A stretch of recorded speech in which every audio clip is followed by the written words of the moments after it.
G'day punters, welcome to Victims of the Punt. We're looking at Kembla Grange. We've got Group 2 racing once again in New South Wales. A couple of learned gentlemen alongside me, Mark Shean, Mark Rhoden, and also Rob Scurry joining the preview as well to talk all things New South Wales and Sydney racing. Mark Shean, I'll start with yourself.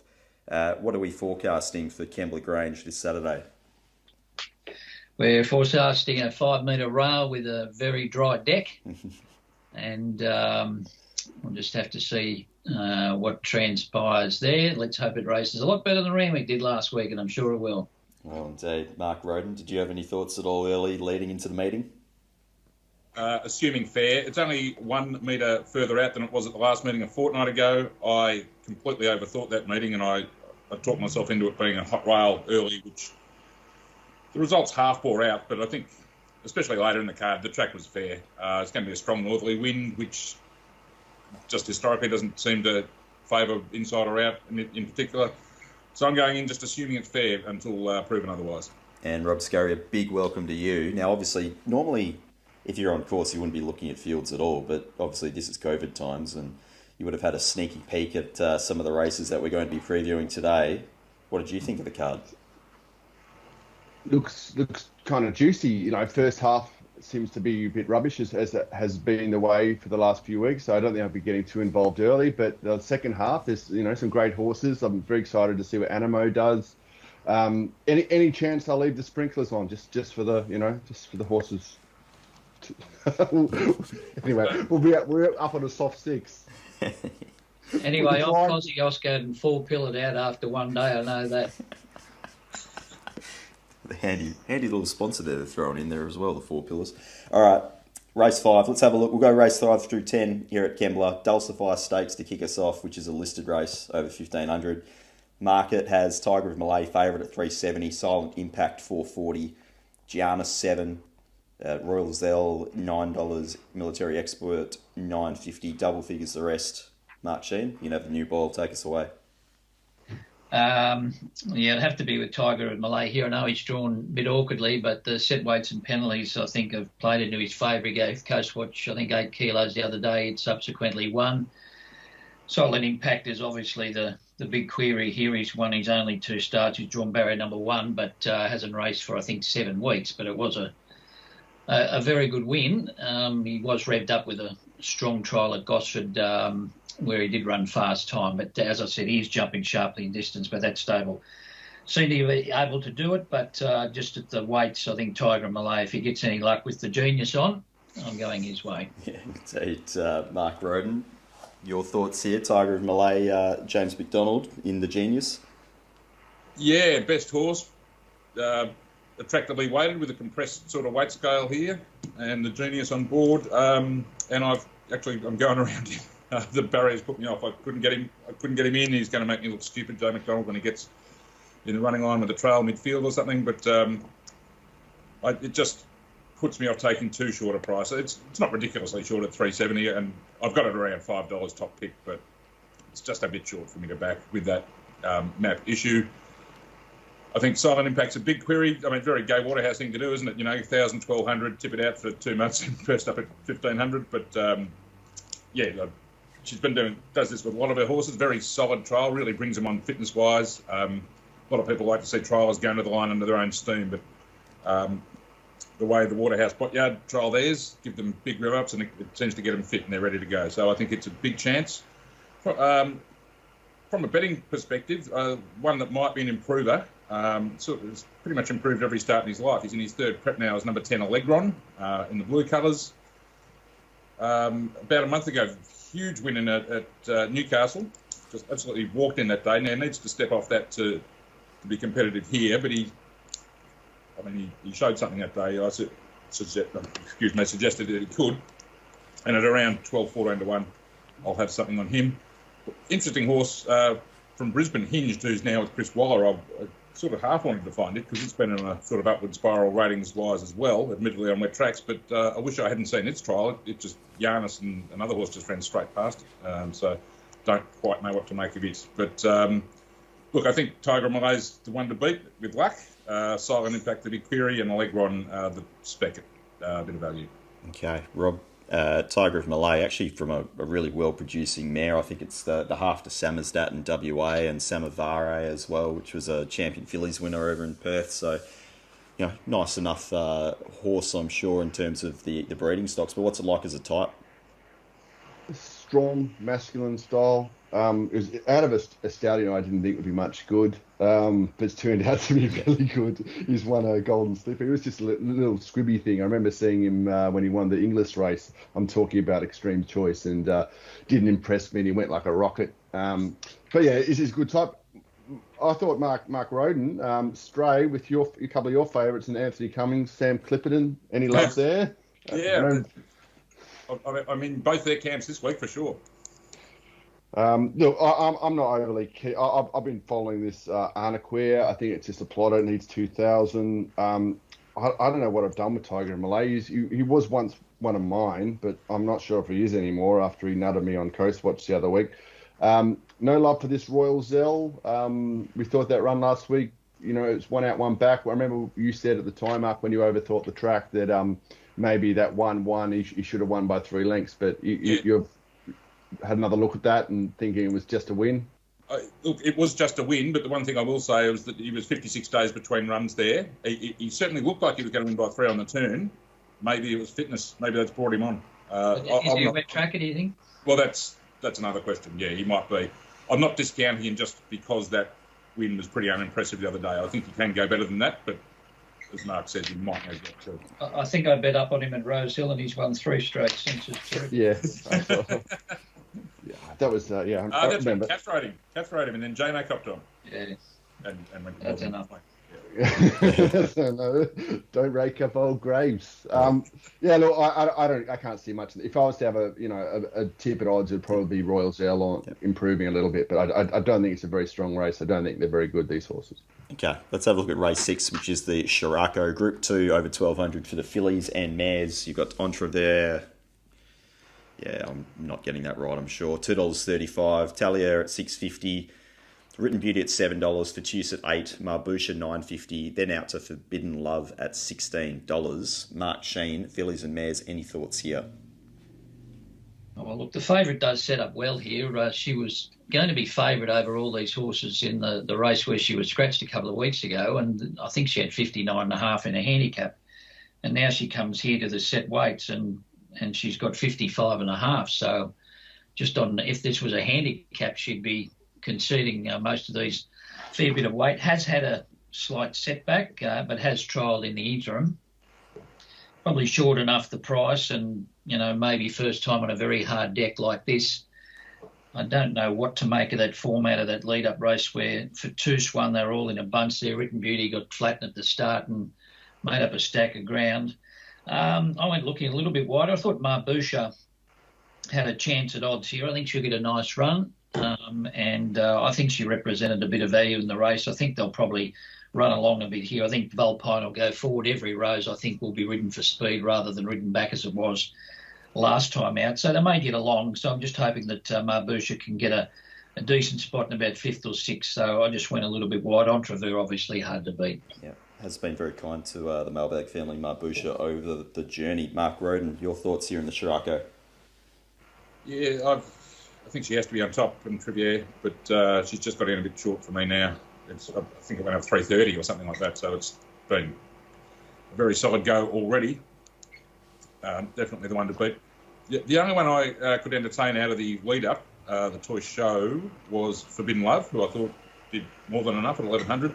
Probably better at 1,400 than 1,200, but 1,200 probably okay this time of the prep. I think I could spec her at double-figure odds.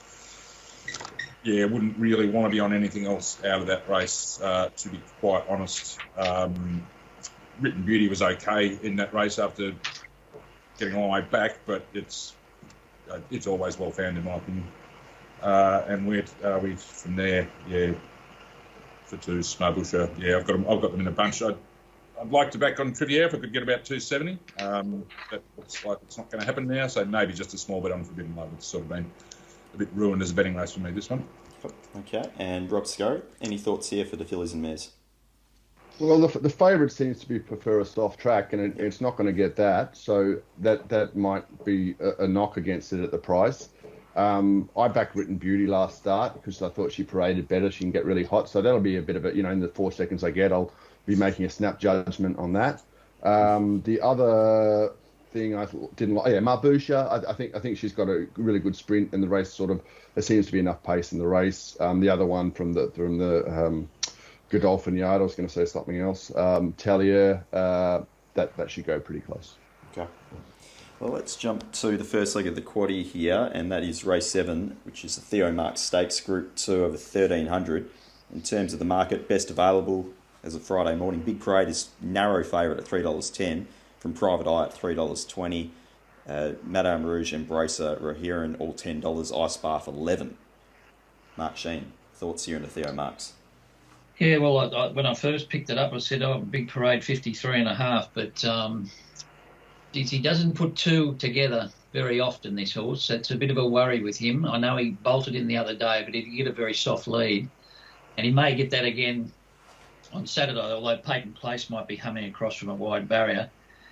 Just too much pressure he gets in the middle stages. Embracer missed the start the other day, normally an on-pacer, so he could be up in the mix as well. I don't know if I could back him at the price. I know he looked good the other day, but he has done this before, and his next run he started as short price favourite and failed. So I'm going to let him go. Private Eye's got in short enough now. I could have contemplated him around the $465 mark, but he's going to be giving them a big start.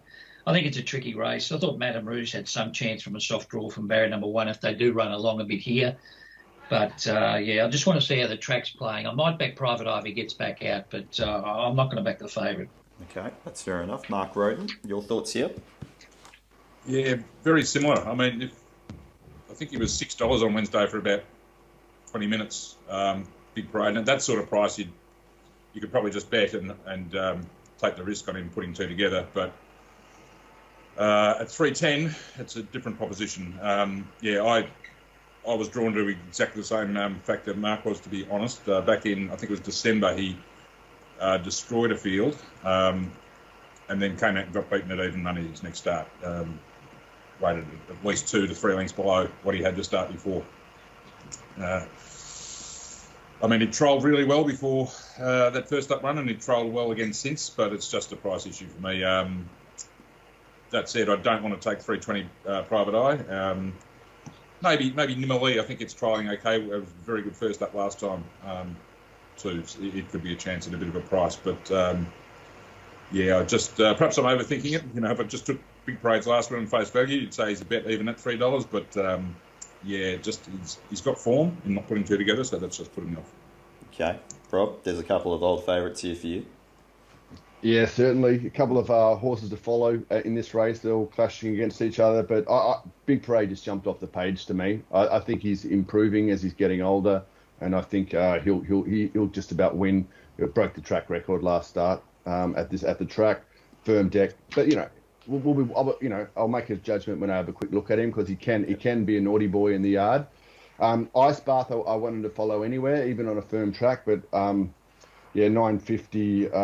Giving weight to some fast horses. I'm not sure if the track was soft, I'd definitely be on her.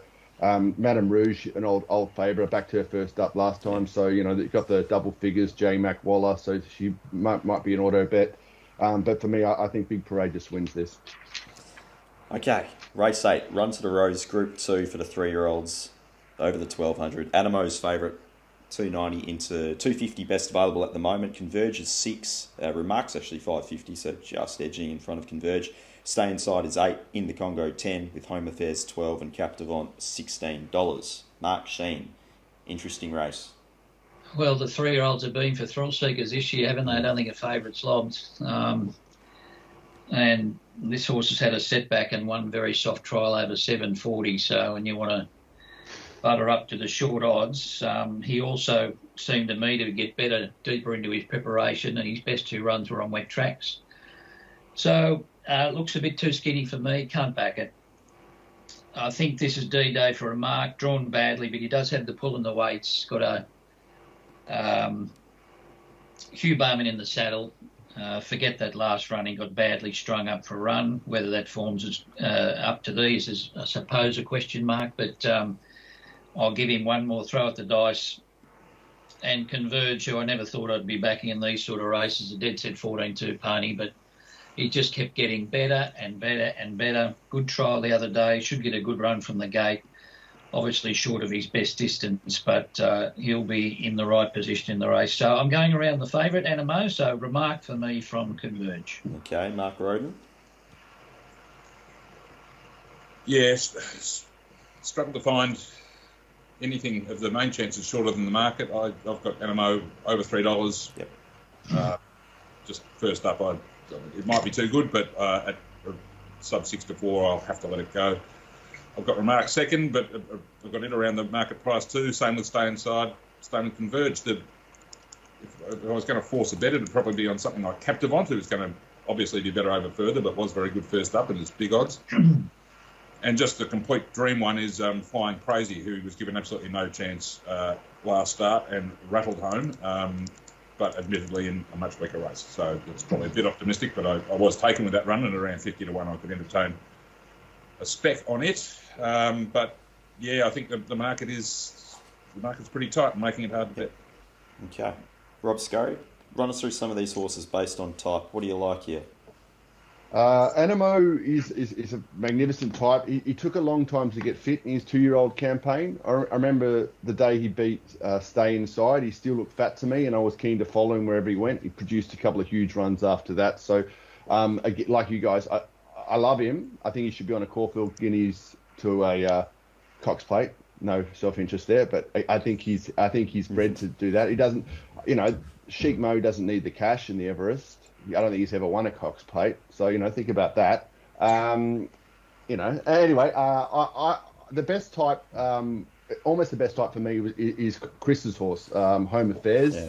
I'm not sure where it's going to get to in a run, but I love that horse every time I saw it. I expect it to be looking magnificent first up, as so many of Chris's horses do. So I think that's a reasonable price. Remark I've taken on every start.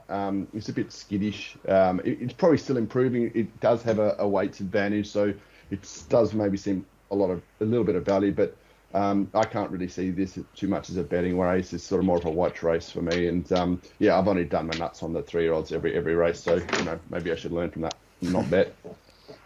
Okay, fair enough. Race 9, benchmark 88 over 1,200 metres. Count the Rupee, favourite at $4 from Emanate at $4.40, Ventura Ocean at $7, Hulk is $10, Never Talk is $11, Marzu $12, and Zakat is $13. So just numbers there. Mark Shean, anything that takes your eye here in race 9? Yeah, very, very keen on the count here. Yeah. Got a couple of wins at Kembla, goes good fresh. Brock Ryan takes 2 of his back, 53. Drawn a good barrier. I think he sets up well to win this race. Got a brilliant win one day there at Kembla in fast time. Old mate Hulk will get back, but we'll be running on. Emanate, don't know what to make of it. Still jury out for me. Wide draw, 58.5. So I think the count's the way to go for me, number 8. Okay, Mark Rhoden, surely not Hulk this time with Glenn Boss on board? No, not Hulk. I don't know. I found it a bit even. I don't have any.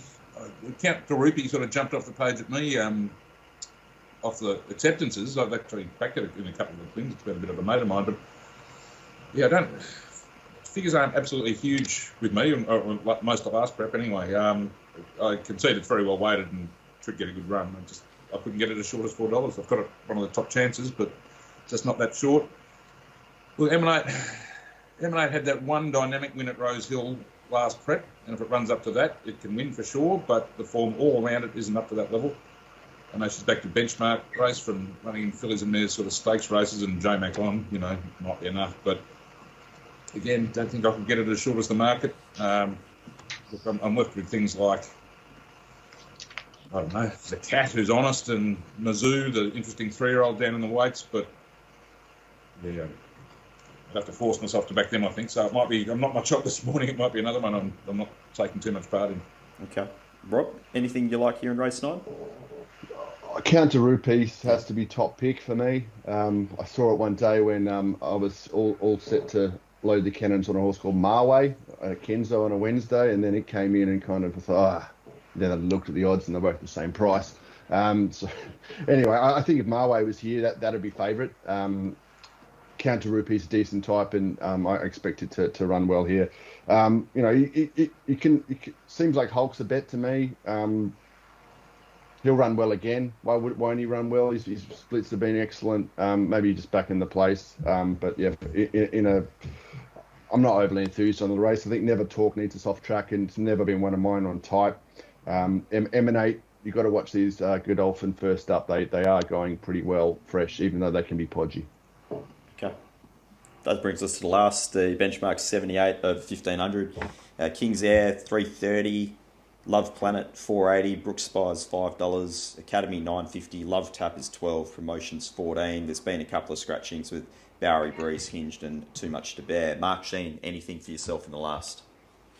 Well, King's Air's been heavily backed as soon as the markets went up. Gets back on a dry track, barrier number 1. But I do remember him being beaten in this exact same race last year where he dead set put up the wide flag after having a beautiful run. I'm going with Brooks Spear. Comes in now to barrier number 12 with the scratchings.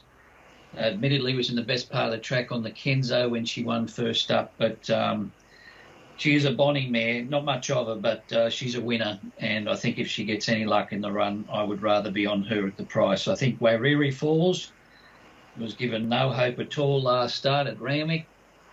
Was in the 1-1 the start before and blew them away, and then was 25 lengths off the lead last start. So if he can position up a little bit closer, I think he's a spec at longer odds. King's Air probably got a chance, but too short for me. Still don't know about him. Okay, Mark Rhoden, thoughts here in the last?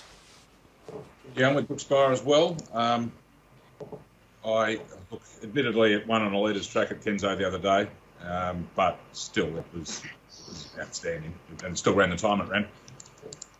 If it can overcome that wide barrier, I think it's clearly the one to beat. I have it on top and shorter than the market, so it looks like a bet to me. I have no idea how Love Planet is shorter than it in the market. I mean, it's just given itself up how good it is, and the answer's not very. I know it got beaten a lip last time, but that was by Always Sure, who was not a Wednesday horse. It was a dreadful race. It had every conceivable and just stopped in the last 100. It's just making the market again. King's Air, I think, is a better horse this prep, but 330 is well and truly short enough, and I'm struggling a bit beyond that. I expect Love Tap to go a lot better at 1500 than he did the other day, and I also expect a better run from Celestial Falls at big odds too, but I'm quite keen on Brookspire. Okay. Rob, can you make it a clean sweep here? Well, she has been one of mine, Brookspire, and I'm kind of pleased that Mark Rhoden's and Mark Shean, not mocking you, Mark, but I'm keen to go again on King's Air here. I think that the dry track suits, and I think he was pretty brave last start. He gets a big jockey upgrade, in my opinion. He's drawn better. If he'll be close enough, and I think he's my best of the day. Brookspire, I think she'd prefer a softer track. I don't know how you guys work out figures on wet tracks. I don't do figures, but the times. Anyway, that's not my go. But yeah, I think he should win King's Air, and my best of the day. Okay, so if that's your best of the day, Rob, do you have any other best plays, whether they be value bets or otherwise?